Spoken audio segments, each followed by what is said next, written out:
Bienvenue cher public dans ce nouveau numéro de Écho d'Afrique. Nous allons évoquer la question de l'économie sociale et solidaire en Afrique. Vous n'êtes pas sans savoir d'abord que l'économie sociale et solidaire est une économie alternative à l'économie libérale. Adam Smith disait que le marché était autorégulateur et qu'il y avait une offre et une demande qui se créaient et un marché d'équilibre qui se créait non seulement au niveau des biens mais aussi au niveau des prix. Non seulement au niveau de l'emploi, mais aussi au niveau des prix d'équilibre. Donc du coup, l'économie sociale et solidaire s'inscrit dans une alternative différente, c'est-à-dire qu'il n'y a pas forcément ce marché autorégulateur, même si le marché autorégulateur, l'économie sociale et solidaire nous dit qu'il y a parfois un équilibre de sous-emploi qui se crée et un équilibre au niveau des biens, ou surtout au niveau des prix aussi, où il y a un prix en dessous du marché qui peut être créé, ou même une inflation. Et donc du coup, il faudrait réparer ces inégalités, non seulement salariales, mais aussi au niveau des prix. C'est dans ce cadre-là que l'économie sociale et solidaire s'articule pour vraiment essayer d'équilibrer d'une certaine manière le marché, parce qu'il y a certaines personnes qui sont exclues du marché. Donc du coup, ce que dit l'économie sociale et solidaire, c'est surtout qu'il faudrait essayer de rééquilibrer les choses afin d'avoir une économie sociale et solidaire la plus optimale possible. Donc du coup, parce que justement il y a des inégalités et donc il faudrait réparer ces inégalités-là et que le marché n'est pas si autorégulateur comme le dit Adam Smith et qu'il faille faire des compensations. Donc du coup, l'économie sociale et solidaire s'inscrit dans ce cadre-là. Et il y a des acteurs de l'économie sociale et solidaire, ça peut être les coopératives, les mutuelles, les associations, les fondations. En Afrique, tout comme en Europe, c'est à peu près les mêmes acteurs. Mais nous verrons que les finalités sont différentes parce qu'en Afrique, il y a parfois des finalités d'impact social et des motivations qui sont un peu différentes. Donc du coup, nous verrons tout cela lors du programme de l'émission.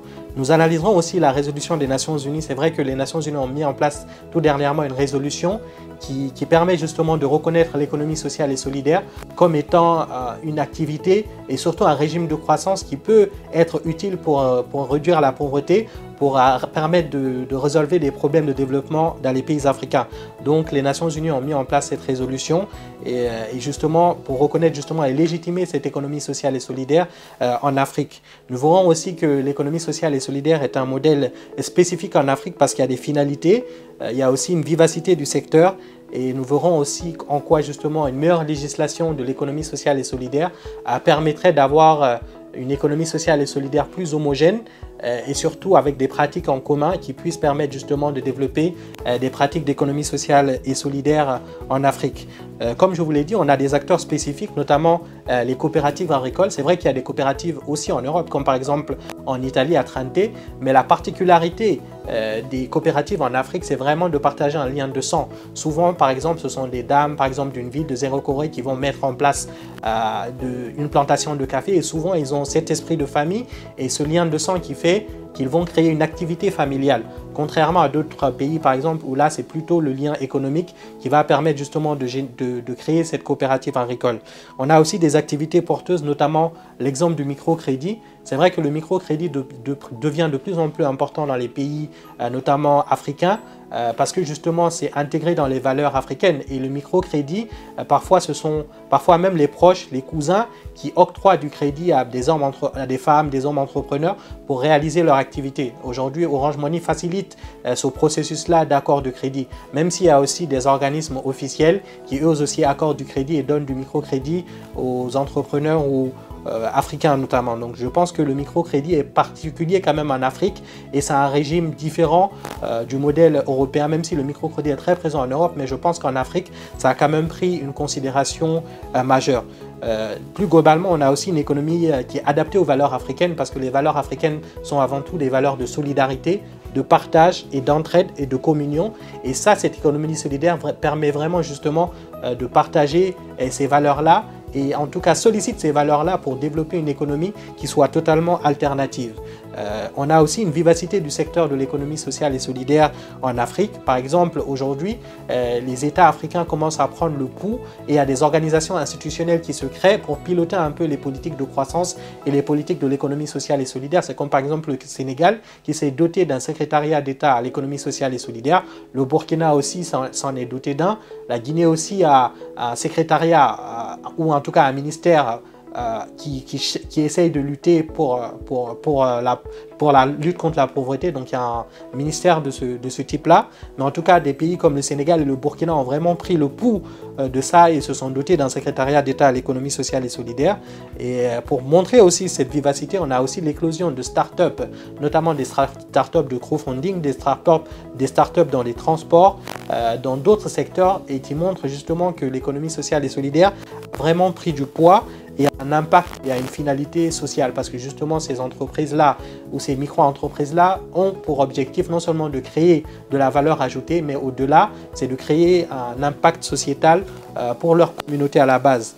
Et il y a aussi le développement d'une politique RSE qui commence à prendre en place, notamment les entreprises minières aujourd'hui qui développent de plus en plus des politiques RSE et qui commencent à compenser leurs externalités négatives, que ce soit les externalités, les conséquences sur l'environnement.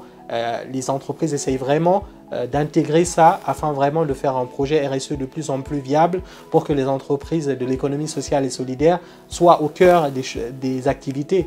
Et donc du coup, par exemple, pour les entreprises minières qui polluent, aujourd'hui les entreprises commencent à prendre en considération le fait de générer beaucoup plus d'externalités, en tout cas une politique qui puisse compenser les destructions de l'environnement ou en tout cas les déséquilibres que leur activité crée au niveau des pays africains. Donc je pense qu'à ce niveau, les acteurs aussi de l'économie sociale et solidaire doivent vraiment prendre en compte cet aspect-là, et surtout les grandes entreprises, les multinationales aussi, doivent développer leur politique RSE afin vraiment de permettre aux entreprises africaines, aux États africains de pouvoir sortir de l'ornière. Ce qu'il faut savoir aussi, c'est qu'il faudrait une meilleure législation, une meilleure harmonisation et un soutien des pratiques de l'économie sociale et solidaire.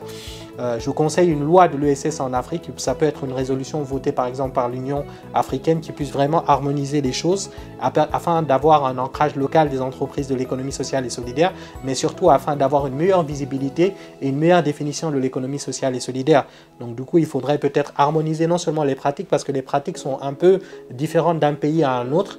Donc si on met en place une loi ou une harmonisation afin vraiment de permettre d'avoir une économie sociale plus homogène, je pense que ça peut vraiment permettre d'avoir plus d'oxygène pour l'économie sociale et solidaire en Afrique, et surtout plus d'homogénéité. Ce que je souhaiterais aussi, c'est un plaidoyer à faire pour l'économie sociale et solidaire afin vraiment que cette économie soit ancrée justement dans le tissu des entreprises et dans le modèle de croissance, parce que c'est un modèle de croissance alternatif et qui correspond justement aux valeurs des pays africains. Et je pense que ce modèle d'économie sociale et solidaire peut s'inscrire comme un régime de croissance qui sera non seulement plus efficient, mais aussi qui aura plus de durabilité sur le long terme, parce que malheureusement, il y a des fractures sociales, il y a des inégalités sociales, et cette économie sociale et solidaire peut vraiment permettre de réduire ces inégalités. Donc encore une fois, nous avons vu que l'économie sociale et solidaire en Afrique a ses réalités propres, mais aussi, on a aussi également analysé qu'il y a une vivacité du secteur de l'économie sociale et solidaire qui en fait justement sa particularité. Et on a aussi conseillé de mettre en place une meilleure législation afin d'harmoniser des lois autour de l'économie sociale et solidaire. Je vous remercie d'avoir suivi cette émission et je vous souhaite à bientôt pour une nouvelle émission.